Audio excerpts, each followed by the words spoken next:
CBD, does it work better if it's applied topically or if you ingest it? Which works better for your body and your skin? Stay tuned, that's what we're going to be talking about.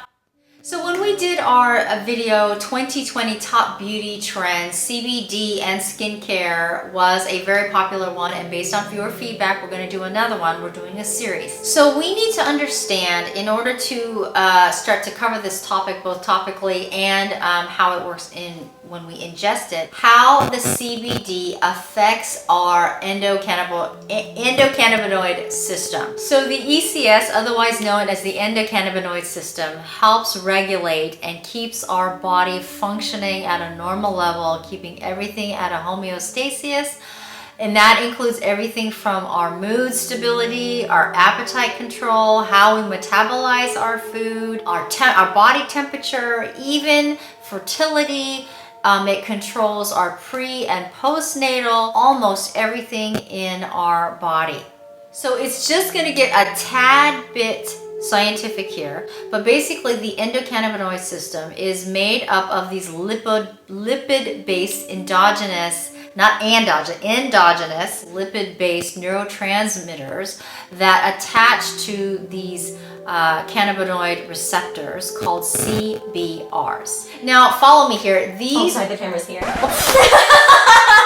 I've never done that. I'm getting loopy. Christy, the camera's here. That's the lights. Like, follow the lights. Christy, hello.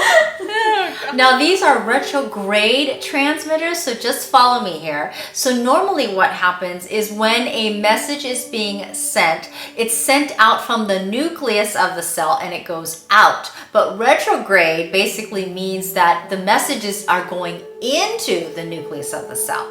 CB1 receptors are mostly found in the brain and the nervous system around the spinal cord. CB2 are mainly found in the peripheral nervous system, which basically means everything but the brain and the spinal cord.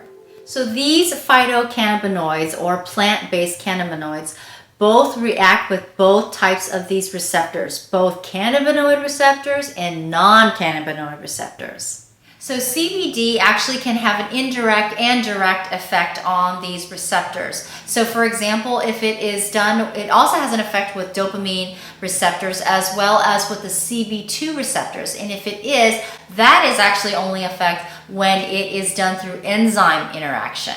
So one of the reasons that CBD has a good result with so many different ailments is because it has the ability to interact with so many different types of receptors. So here are some of the pros and cons of ingesting CBD. So one is it can take up to 60 minutes for it to start to take effect.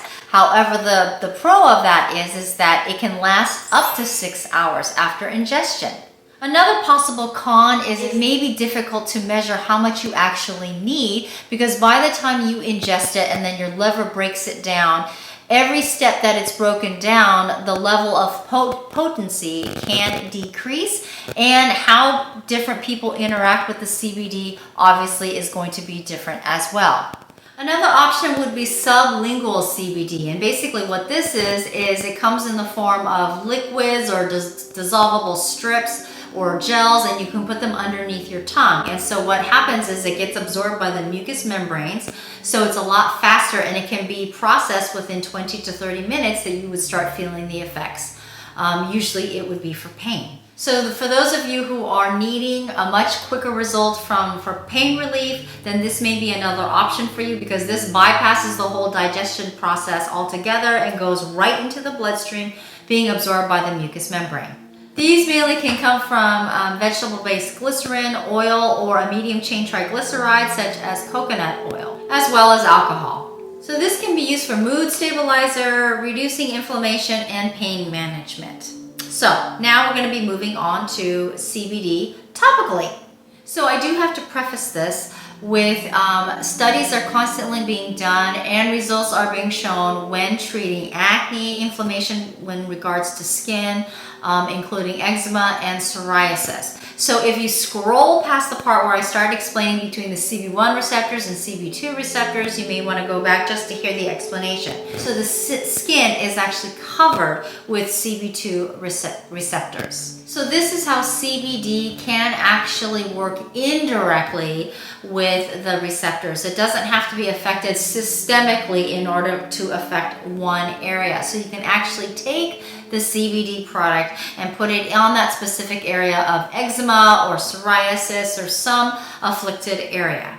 So CBD actually has been shown to decrease the skin cell production when it comes to psoriasis, because psoriasis is basically an overproduction of these epithelial cells.